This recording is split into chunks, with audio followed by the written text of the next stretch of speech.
How to fix Roblox low memory.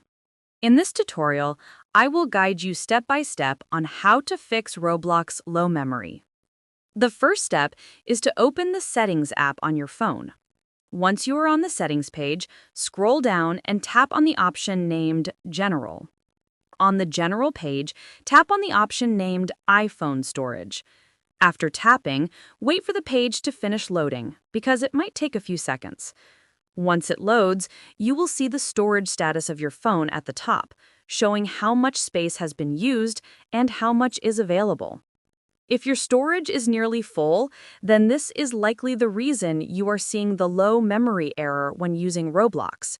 In this case, you need to delete unnecessary files, apps, or media to free up some space.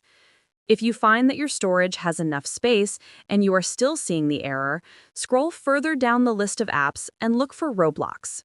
Tap on Roblox, and on this page you will see two options: Offload App and Delete App. Tapping on Offload App will remove the app but keep its data, allowing you to reinstall it without losing your account information. After offloading, reinstall Roblox, and this may solve the problem. If the issue persists, you can also try deleting the app completely and reinstalling it fresh.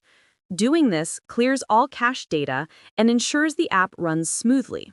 This simple process helps fix the low memory problem and allows Roblox to run without issues. I hope this tutorial has helped you fix the problem. Make sure you like the video and subscribe to our channel. Thanks! That is how to fix Roblox low memory.